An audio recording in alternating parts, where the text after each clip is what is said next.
Ya, jumpa lagi di video kali ini kita akan masih membahas mengenai data tabel. Nah, kita akan membuat, jadi kalau dari video sebelumnya yang belum melihat video sebelumnya bisa dicek dulu ya, supaya paham ini arahnya mau kemana. Jadi kemarin kita sudah sampai membuat ini ya, add dan delete ya, selected row.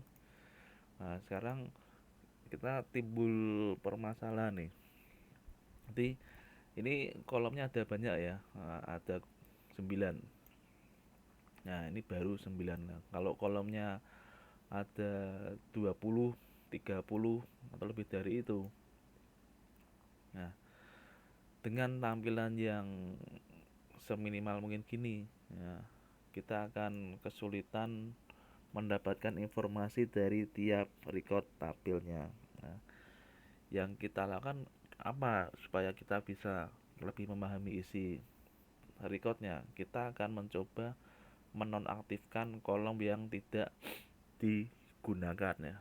Misalkan ini saya tidak saya kira tidak perlu last name ya. Ini mau saya hilangkan. Nah, office nih saya tidak perlu informasi ini. Kantor hilangkan saja. Nah, kira-kira seperti itu. Nah, caranya seperti apakah? Nah, yuk kita cek ya. Sebelumnya bisa disamakan dulu untuk user requirement-nya. Nah, yang pertama disamakan dari foldernya ya. Nah, ini masih sama dari yang video sebelumnya ya.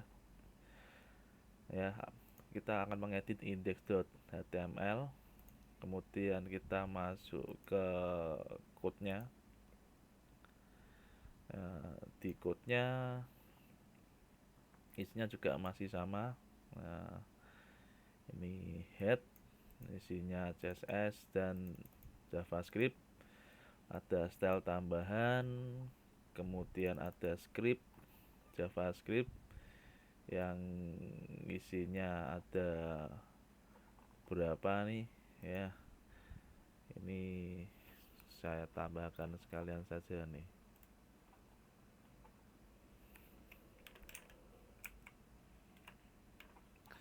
ya. Jadi ini untuk menampilkan tabelnya, kemudian ini untuk menambahkan barisnya, kemudian ini untuk memilih baris, untuk mendelete ya, akhiri jQuery, kemudian body isinya ada tombol add row dan delete, dan menampilkan tabel yang isinya kelas gabungan data tabel dan bootstrap. Nah, lanjut sampai terakhir data dummy ya, sampai tutup tag tr, tutup tbody tabel, dan tutup html. Nah, apa yang kita lakukan saat ini ya, kita akan membuat dulu. Kalau sudah sama boleh lanjut ya. Nah, kita membuat di bawahnya button delete row, kita nambahkan list kolom mana saja yang ingin kita hilangkan. Sebenarnya bukan dihilangkan ya, tapi disembunyikan. Nah, silakan ketikkan seperti ini ya. Nah, tapi kalau dilihat seperti ini membingungkan ya. Ini saya ubah aja seperti ini supaya ada gambaran. Nah, jadi di sini saya membuat tag div yang isinya A ya, A kelas toggle fish, namanya kelas toggle fish, kemudian data kolom. Nah, data kolom ini apa? Data kolom ini merujuk pada penomoran kolom. Ya, kolom mana ya? Kolom ini. Nah, ini dimulai dari 0. 0 itu apa? First name ya. Tulis saja first name. 1 itu apa? Last name. Dan yang terakhir 8 itu apa? Email ya. Ini email. Ya, tulis saja, diberi pemisah strip. Nah, oke. Sampai sini kita coba simpan dulu ya, kira-kira hasilnya seperti apa. Kita lihat, saya copy paste saja. Nah, harusnya sudah keluar nih ya, sudah keluar. Ini list tabel yang nanti akan bisa kita sembunyikan dan tampilkan kembali. Nah, kemudian kita lanjut ke kode program berikutnya. Nah, kalau sudah sampai keluar seperti tadi berarti sudah berhasil ya. Kita lanjut di bawahnya delete row ya. Nah, di bawahnya delete row kita tambahkan ini ya, yang namanya seperti saklar ya, saklar yang dari Elektrotown ini namanya saklar toggle ya, toggle tulisannya ya.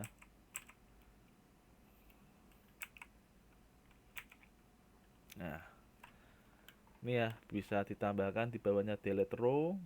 Nah, ini ya, toggle kolom. Nah, ini $a titik toggle fish. Nah, ya, toggle fish ini apa? Toggle fish ini kelas yang di sini ya, toggle kolom ya, toggle fish on click ya, kemudian mendapatkan objek API ya, kolomnya apa saja. Nah, kolomnya ya diambilnya dari t titik kolom. T ini dapatnya dari mana? T ini dapatnya dari sini ya, variabel t yang isinya properti dari data tabel itu sendiri. Nah, ya, t titik kolom ya, kemudian tampilkan kolom. Nah, ya, ini ya yang kita tambahkan. Nah, bisa disesuaikan dulu. Oke, kalau sudah bisa kita simpan ya, bisa kita simpan dan kita lanjut tes lagi di browsernya ya, di browsernya seperti ini ya, kita cek apakah sudah ada perubahan. Nah, kelihatannya tidak ada perubahan ya, masih sama saja. Tapi coba kita klik first name. Nah, ada yang hilang dan muncul kembali. Coba kita klik position. Nah, email juga. Nah, itulah yang dinamakan saklar toggle ya, toggle ya. Ada dua kondisi, on off, off on. Nah, oke, kira-kira gitu ya. Nah, kira-kira gitu. Nah, cuma ini ada kekurangannya. Nah, kekurangannya apa? Ini harusnya ketika kursornya mouse diarahkan ke first name, ini harusnya kursornya berganti menjadi tangan yang menunjuk seperti ini. Nah, tapi kenapa kok yang di sini kok first name, last name sampai email tidak keluar tangan yang ditunjuk? Nah, ini yang akan kita perbaiki sekarang ya. Lanjut ke kode programnya. Ya, dan diperbaiki. Yang diperbaiki di hrefnya, di A-nya ini kurang href. Nah, coba kita tes dulu href 2 kolom ya, first name dan last name. Kita simpan ya, kembali lagi ke browser, reload. Nah, sudah jadi telunjuk, cuma hanya first name dan last name, yang lainnya belum ya. Kita selesaikan ya supaya bisa menjadi tangan telunjuk ya.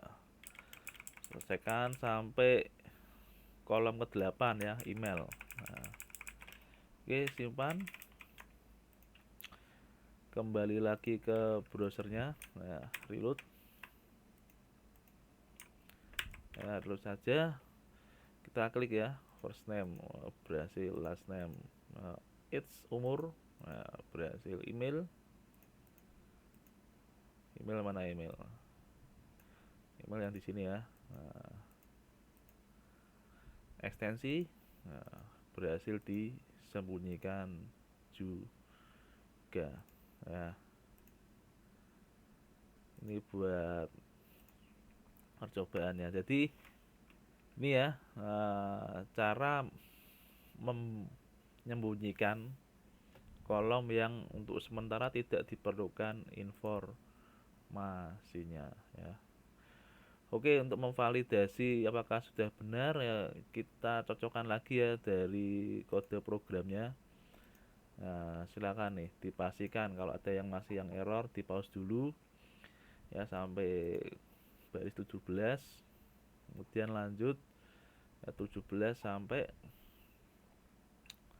35. Nah, samakan dulu, lanjut 35 sampai 52, pause dulu samakan, kemudian lanjut ke select row ya, select row ya bisa dicocokkan sampai baris ke 67. Kemudian kalau sudah lanjut ke yang kita bahas kali ini toggle kolom ya, di pause dulu sampai akhir script JavaScript. Nah, kemudian lanjut ke button. Nah, kemudian lanjut lagi ke toggle column. Nah, dan untuk datanya silahkan disesuaikan saja ya, sesuaikan saja. Nah, oke, jadi kira-kira gitu ya dari video kali ini ya untuk menyembunyikan kolom yang tidak terpakai ya, semoga bisa dipahami dengan mudah ya. Nah, jadi ini akan sangat membantu sekali. Oke, saya kira cukup video kali ini, kurang lebihnya mohon maaf dan jangan lupa untuk happy coding.